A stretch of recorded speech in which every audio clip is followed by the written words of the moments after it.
অনেকদিন পরে বিলের ভেতরে বাইক নিয়ে আসলাম প্রাকৃতিক সৌন্দর্য উপভোগ করার জন্য।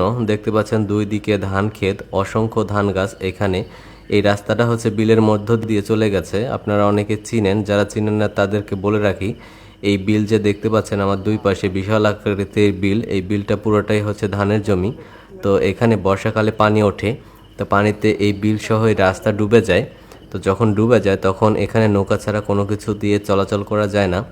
তো এখন এখানে ধান চাষ হয়েছে, কিছুদিন পরে এখানে পাট চাষ হবে এবং পাটের পরেই মানে পাট গাছ বড় হতে হতেই পানি চলে আসবে। তো এটা হচ্ছে যে আমাদের এখানকার প্রচলিত মানে প্রতিনিয়তই এই ঘটনা ঘটে। এক মৌসুমে এটা ডুবে থাকে, আরেক মৌসুমে এরকম চাষ হয়। তো এই বিলের ভিতরে আমি একটা সুন্দর জায়গা চিনি, সেখানে যাচ্ছি কিছু সময় কাটানোর জন্য। আমি আর আমার বন্ধু আছি। তো জায়গাটা আপনাদের পছন্দ হবে, আমি এতটুকুই বলতে পারি।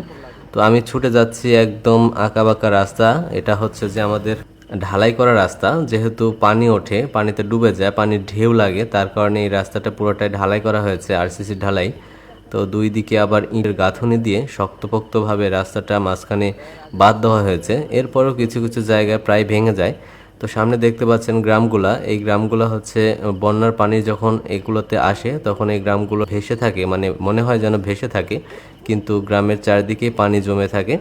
তো দেখতে পাচ্ছেন যে আমরা সামনের দিকে এগিয়ে যাচ্ছি। আপনারা যারা এই এলাকায় চিনেন বা আপনারা যারা ফেসবুক থেকে ভিডিও দেখছেন তারা অনেকেই এলাকাটা চিনেন। আমি একদম ইউটিউবের জন্য ভিডিওটা তৈরি করছি, তার কারণে আসলে এত ডিটেলস বলে রাখছি, কারণ ইউটিউবে অনেকেই এই জায়গাটা চিনেন না। তাদের জন্য বলে রাখি, এটা হচ্ছে নাটোর জেলার নলডাঙ্গা উপজেলার একটা গ্রাম। গ্রামের নাম হচ্ছে হালতি বা খোলাবাড়িয়া।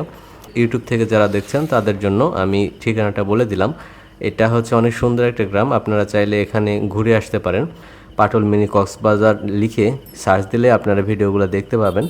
তো আমি এখন যাচ্ছি আরেকটু দূরে, মানে এই গ্রাম পার হয়ে আরেকটা গ্রাম আছে সামনে। তো সেই গ্রামের ডান পাশে কিছু ধানের ক্ষেতের ভেতরে একটা সুন্দর প্লেস আছে, আমি সেই জায়গায় আপনাদেরকে নিয়ে যাবো আজকে।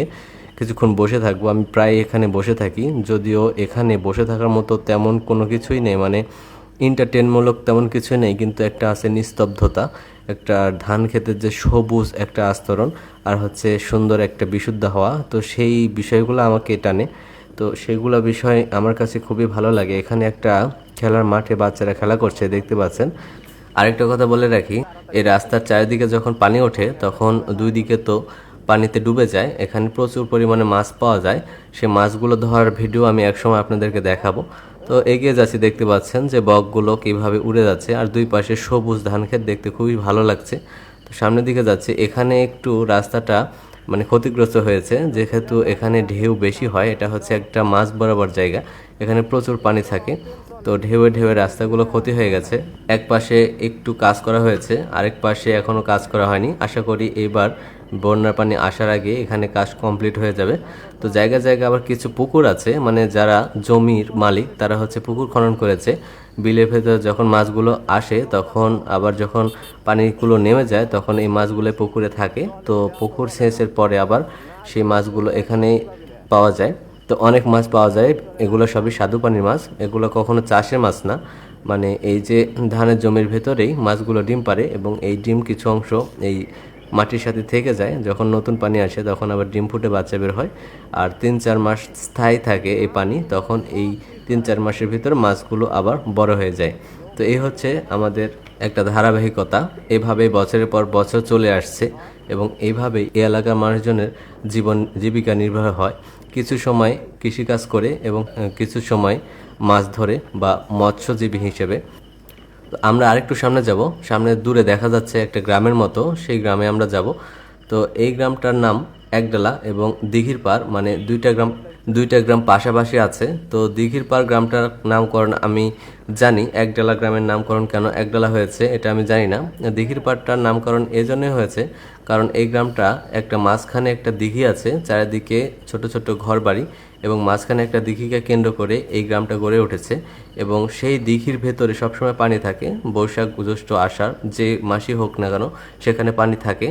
আর দিঘিকে কেন্দ্র করে যেহেতু চারিদিকে পাড়ের উপরে গ্রামটা গড়ে উঠেছে তার জন্য দিঘির পাড়। তো আমি সেই গ্রামের ভিডিও আজকে দেখাচ্ছি না, এর আগের ভিডিওতে আপনারা সেই গ্রামের একদম ড্রোন ফুটেজ পাবেন, আপনারা চাইলে চ্যানেল থেকে দেখে আসতে পারেন। তো আমি এখানে থামলাম, এখান থেকে আরেকটু সামনে গিয়ে গাড়িটা ঘোরাবো। এখন আমি সেই ধানের জমির ভেতরে চলে যাচ্ছি এরকম মনে হচ্ছে, কিন্তু আসলে এখানে একটা পুকুর পাড় আছে। এই পুকুর পাড়ের ভেতরে বসার মতো জায়গা আছে, মানে পুকুরের আশেপাশে। তো সেদিকে যাচ্ছি, এই জায়গাটা আমার কাছে খুব ভালো লাগে, আমরা মাঝে মধ্যে এখানে আসি।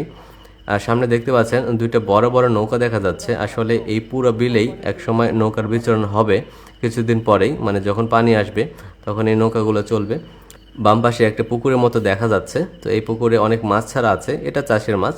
তো এই জমির মালিকরা বা এই যাদের জমি এগুলা তারা এখানে মাছ ছেড়ে দিয়েছে। তো সামনে যাচ্ছি আমি, এই যে বড় দুইটা নৌকা আছে এই নৌকার এখানে একটু সময় কাটাবো। আর এই জায়গাতে যখন ছায়া হবে তখন খুব সুন্দর একটা পরিবেশ, চারিদিকে সবুজ ঘাস এবং সবুজ ধান ক্ষেত, সবগুলো বিষয় মিলে এই জায়গাটা আমার কাছে মোটামুটি ভালোই লাগে।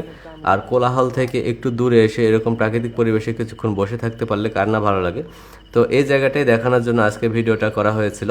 তো আশা করি ভিডিওটি আপনাদের ভালো লেগেছে। ধন্যবাদ সবাইকে।